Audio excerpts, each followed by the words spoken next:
The following program is complete nonsense. While the people and places are real, the events are entirely invented for comedy. Please do not cite this in your history paper, unless you want to fail creatively.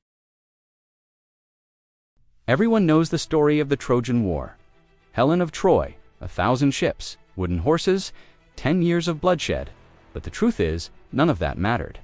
The war wasn't about love, or honor, or even territory. The Trojan War was the invention of sports commentary. Yes, centuries before ESPN, Sky Sports, or pay-per-view boxing, the Greeks created the world's first live play-by-play coverage. Let's set the stage. Around 1200 BC, two armies are camped outside Troy. Bored, sweaty, sunburned, they're supposed to be fighting over Helen, the face that launched 1,000 ships. But in reality, no one cared. The real prize was attention. Who was winning? Who was losing? Who had the best stats? The warriors didn't just want glory, they wanted coverage. Enter Homer. Not the philosopher, not the poet we think we know, but the first sports broadcaster. He stood on the sidelines with a lyre and a booming voice, narrating every move like it was Monday Night Football. Achilles takes the field, sandals laced, armor gleaming. He's the MVP, folks, the fastest man alive. Watch him go, and here comes Hector, Troy's hometown hero. The crowd is on its feet. This is the matchup we've been waiting for. Suddenly, the battlefield wasn't just a war zone, it was a stadium. Every spear throw became a highlight reel. Every duel was a pay-per-view event. Warriors weren't soldiers anymore. They were athletes, competing for the loudest cheers and the best stats in Homer's commentary. And like all sports, it came with instant replay. Whenever a warrior fell, Homer would sing about it again, in slow motion, stretching it into 15 verses of poetic detail. You didn't just die in the Trojan War, you died with a full commentary package. Of course, commentary brought rivalries. Ajax versus Hector, Paris versus Menelaus, Achilles versus pretty much everyone. These weren't just fights, they were headline events. People placed bets, merchants sold snacks.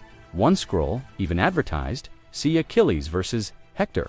Front row seating available outside the Sion Gate, and then came the sponsors.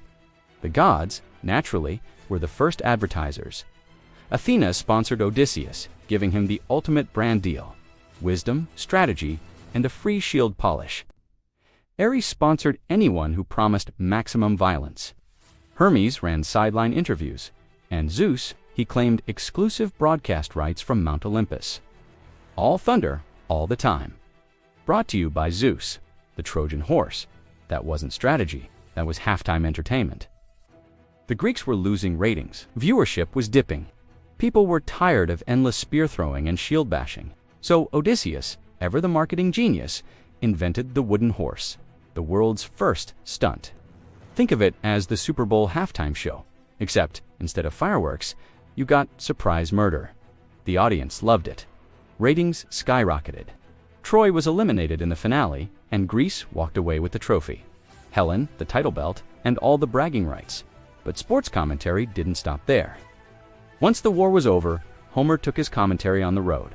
He wrote it all down in the Iliad and the Odyssey, which were basically highlight reels and post-game analysis.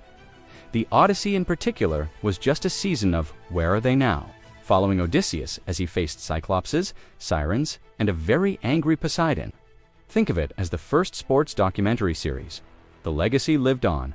Every gladiator fight in Rome, live commentary.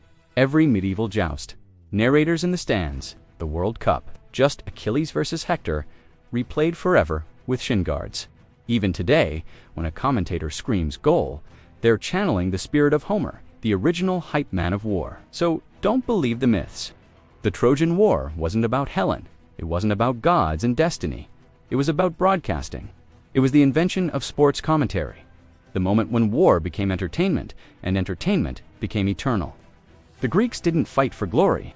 They fought for airtime. Troy didn't fall to a horse. It fell to ratings and Homer. He wasn't a poet. He was the first sportscaster. So the next time you watch football, boxing, or even wrestling, remember, you're not just watching athletes. You're watching a tradition that began outside the walls of Troy, when one bard with a loud voice decided that warriors weren't soldiers, they were stars. The Trojan War wasn't the greatest conflict of the ancient world. It was the greatest season of sports TV. And unlike modern sports, you didn't just lose a game, you lost your head.